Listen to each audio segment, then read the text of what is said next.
Hello साथियों, सभी साथियों को हमारे यूट्यूब चैनल सिकंदर बेक्सर पे आपका स्वागत है। प्यारे साथियों, बात करते हैं सफाई कर्मचारी भर्ती को लेकर। सफाई कर्मचारी भर्ती के 2 बार आवेदन लिए जा चुके हैं, लेकिन उन भर्ती परीक्षा को पूरी तरह से यहाँ पे निरस्त कर दिया गया है। अब यहाँ पर नए तरीके से यहाँ पे नए सिरे से इसकी सफाई कर्मचारी भर्ती की ऑफिशियल जो विज्ञापन है वो यहाँ पे जारी हो चुका है। अब यहाँ पर सफाई कर्मचारी भर्ती के पदों पर जो परीक्षा होगी या लॉटरी के माध्यम से इसका आयोजन किया जाएगा, इसके बारे में और इसमें कितने पद रहने वाले हैं और चयन प्रक्रिया क्या रहने वाली है, विस्तार से इस वीडियो में बात करने वाले हैं। तो आप वीडियो में लास्ट तक बने रहिए।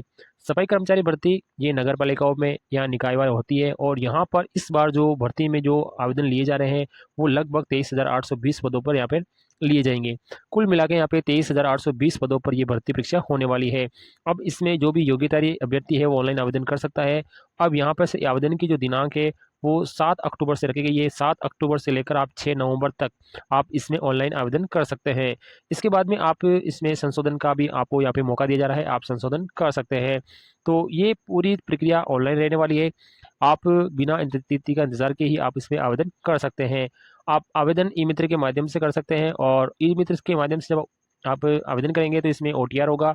आपको पहले से अगर ओटीआर है तो ठीक है, नहीं तो आपको वन टाइम रजिस्ट्रेशन आपको करवाना होगा।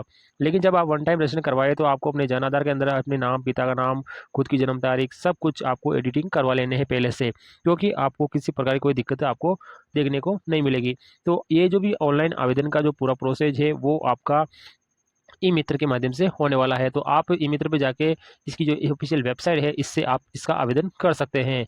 यहाँ पर ये भर्ती परीक्षा है जो आपके 185 नगर पालिकाओं के लिए हो रही है और अगर आप इसमें आवेदन करेंगे तो आपको केवल एक ही आवेदन करना है। यानी आप कोई सी भी एक निकाय के लिए एक ही आवेदन करेंगे। अगर आप एक से ज़्यादा आवेदन करते हैं तो आपका जो आवेदन है वो वैसे ही आप निरस्त हो जाएगा। और जब आप आवेदन करते हैं तो आपको आवेदन की जो संख्या है वो प्रिंट प्राप्त कर लेनी है। जब तक आवेदन संख्या प्राप्त नहीं होती तो आपका आवेदन सबमिट नहीं माना जाएगा। तो आपको इसको विशेष ध्यान रखें। आपको आवेदन पत्र पर आपको रजिस्ट्रेशन नंबर जरूर चेक कर लेना है। अब ये जो फॉर्म है पूरी तरीके से जन आधार बेस भरा जाएगा। तो आपके जो भी जन आधार कार्ड है उस जन आधार कार्ड को पहले अपडेट करवा लें, उसके बाद में ही आपको इसका आवेदन करना है। बिना जन आधार में अगर आपकी डिटेल्स सही नहीं है तो आप आवेदन नहीं कर पाएंगे। तो आप विशेष ध्यान रखें। अभी आवेदन की प्रक्रिया शुरू हुई है और 7 से फॉर्म रह जाएंगे तो आप पहले से जन आधार में अपडेटिंग करवा के रखें। अगर यहाँ पे आप पहली बार रजिस्ट्रेशन करवाएंगे तो आपको कुछ शुल्क यहाँ पे देना पड़ेगा। तो यहाँ पे सामान्य के लिए 600 रुपये रखे गए हैं, आरक्षित वर्ग के लिए आपके 400 रुपये है और दिव्यांग जन के लिए यहाँ पे 400 रुपये रखे गए हैं। तो सामान्य के अंदर सब कुछ आ जाते हैं, जैसे ओबीसी, जनरल, ईडब्ल्यू सब कुछ आ जाते हैं। तो उनके लिए 600 रुपये, बाकी के लिए आपके 400 रुपये शुल्क रखे गए हैं। अब यहाँ पे बताया गया आपका जो शुल्क है वो पूर्व में अगर आपने एक बार की जमा करवा दिया है तो आपको यहाँ दोबारा से जमा करवाना नहीं है। लेकिन जो अभ्यर्थियों ने यहाँ पे पहले से इसमें आवेदन कर रखा है, अब यहाँ पर उसने दोबारा आवेदन करना होगा या नहीं करना होगा, इसका यहाँ पे कोई विशेष उल्लेख यहाँ पे नहीं किया गया है। लेकिन जब ई मित्र वाले पे जाएंगे तो आपको वहाँ से थोड़ी सी जानकारी जरूर मिल सकती है। अब यहाँ पर आप संशोधन करवाएंगे तो आपको 100 रुपये का शुल्क यहाँ पे देना होगा। तो ये नगर निकायों के पदों की संख्या है। गैर अनुसूचित क्षेत्र में यहाँ पर देख सकते हैं सबसे ज़्यादा जयपुर ग्रेटर के अंदर यहाँ पे 3,370 पद यहाँ पे निकल गए हैं। तो आप एक किसी भी एक निकाय के अंदर आप आवेदन कर सकते हैं। अगर आप एक से ज़्यादा निकायों में अगर आवेदन करेंगे तो आपका आवेदन पत्र वैसे ही निरस्त हो जाएगा। तो आपको ऐसी लापरवाही नहीं करनी है और आपको पूरा ध्यान रखते हुए एक ही निकाय से, जिस निकाय से आप संबंधित रखते हैं, आप जिस जिले से हैं, आप जिस निकाय से हैं, उसी निकाय में आवेदन करें। इससे आपके लिए भी फायदा रहने वाला है। अब यहाँ पे जब आप आवेदन करेंगे तो इसमें निकायवार जो रिक्त पदों की जो सूचना है आप इसकी ऑफिशियल साइट पे भी जाके चेक कर सकते हैं कि इसमें किस प्रकार से आवेदन। तो इसमें यहाँ पे हॉरिजॉन्टल और यहाँ पे दोनों तरीके से आपके रिजर्वेशन दिया गया है। और ये आपके जो भी जाति प्रमाण पत्र से संबंधित जो भी जानकारी है आप यहाँ पे चेक कर सकते हैं। ये सबके लिए सामान्य होती है, इससे आप यहाँ पे पढ़ सकते हैं। ये कुछ बेसिक जानकारी है, जैसे वीडियो है, परित्यक्ता महिला है, पुरुष सैनिक है, दिव्यांगजन अभ्यर्थी है, उन सभी के लिए यहाँ पे सामान्य निर्देश है। उत्कृष्ट खिलाड़ियों के लिए भी यहाँ पे सामान्य निर्देश है। तो ये सामान्य निर्देश सभी के लिए सेम रहने वाले हैं। तो इसे आप जरूर एक बार अध्ययन कर लें अगर आप इससे संबंधित रहते हैं तो। इसके अलावा आप यहाँ पर बाकी जो जानकारी है इसमें आपकी योग्यता क्या रहने वाली है इस पर हम खास ध्यान देते हैं। तो आप पहले तो राजस्थान के निवासी होनी चाहिए। दूसरा, सफाई कर्मचारी के लिए यहाँ पे कोई शैक्षणिक योग्यता निर्धारित नहीं की गई, इसमें कोई शैक्षणिक योग्यता नहीं है, यानी 5वीं 10वीं पास की यहाँ पे कोई आवश्यकता नहीं है। तीसरी इसमें क्लियर लिखा है सफाई कर्मचारी भर्ती पद हेतु योग्यता आपके लिए क्या रहने वाली है, खास यहाँ पे जानकारी ये है। जो तीसरा पॉइंट आपका रहने वाला है, सफाई कर्मचारी पद के पर भर्ती हेतु स्वच्छता सैनिटेशन जैसे सड़क की सफाई, सार्वजनिक सीवरेज की सफाई का 1 वर्ष का आपके पास अनुभव प्रमाण पत्र होना चाहिए। अब ये अनुभव प्रमाण पत्र इन निम्नलिखित से प्राप्त होना चाहिए। तो सबसे पहले आपके पास अनुभव प्रमाण पत्र आपका होना चाहिए। राज्य की नगर निकाय से सीधे ही नियोजित होने की स्थिति में मुख्य नगर पालिक जो अधिकारी है या उसके द्वारा अन्य प्राधिकृत अधिकारी है उसके पास, अगर आप पहले से ही अगर सफाई कर्मचारी में नियोजित है तो आपके जो भी नगर पालिका अधिकारी है या उससे संबंधित प्राधिकृत अधिकारी उससे आपके पास सर्टिफिकेट होना चाहिए।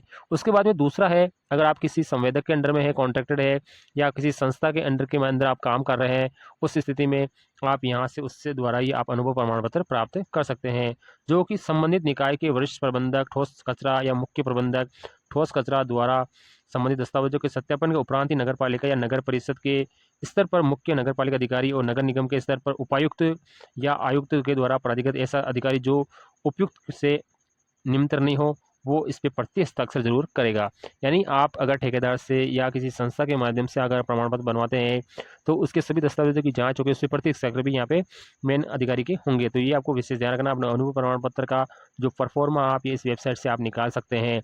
ये अनुभव प्रमाण पत्र आपका किसी प्रकार से भी फर्जी नहीं होना चाहिए, आप इससे विशेष ध्यान रखें। यहाँ पे आपके खिलाफ कानूनी कार्रवाई भी हो सकती है, तो इसका आप जरूर ध्यान रखें।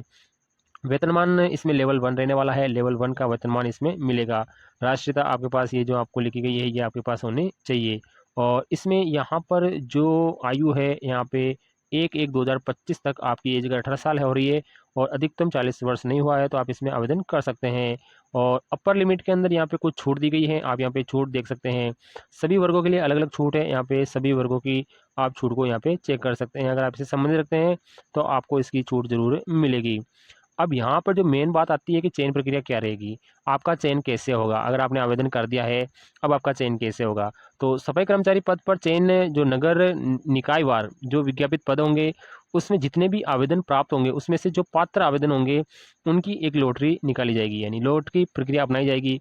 अब ये लॉटरी जो सूचना प्रौद्योगिकी विभाग संचार विभाग राजस्थान सरकार के द्वारा एक सॉफ्टवेयर विकसित किया गया है, यानी ऑनलाइन एक सॉफ्टवेयर बनाया गया है, उस सॉफ्टवेयर के माध्यम से ही यहाँ पे इसमें ऑटोमेटिकली आपका चयन यहाँ पे किया जाएगा।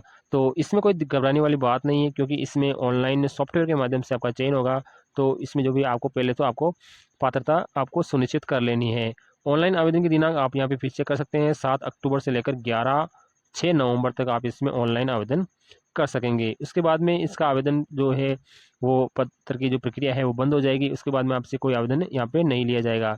तो आप आवेदन अपनी जो एसएसओ आईडी है उसके माध्यम से भी आप कर सकते हैं, और आपको ऑनलाइन आवेदन करते वक्त आपकी सारी जानकारी है वो आपको सोच समझ कर फिल करवानी है। किसी प्रकार की गलती होने पे इसकी जो समस्त जिम्मेदारी है वो आप स्वयं की रहने वाली है, इसमें कोई दिक्कत आपके पास नहीं रहने वाली है। तो आपके जो भी डॉक्यूमेंट है, जाति मूल है, आपके आधार कार्ड है, अदर जो भी इन्फॉर्मेशन है वो आपको सही से फिल करनी है। और ये जो फॉर्म है वो एसएसओ पोर्टल से आपसे भरा जाएगा, तो इसका विशेष आप ध्यान रखें। तो ध्यान रखते हुए आप इस सफाई कर्मचारी भर्ती के लिए ऑनलाइन आवेदन कर सकते हैं। आवेदन आप कर रहे हैं तो इससे पहले आपको आपका जो अनुभव प्रमाण पत्र है वो जरूर बनवा लेना है। अनुभव प्रमाण पत्र के बिना आप इसमें आवेदन नहीं कर पाएंगे, तो इसका विशेष यही आपकी योग्यता है। जो आपका अनुभव है वही आपकी क्या है, योग्यता है।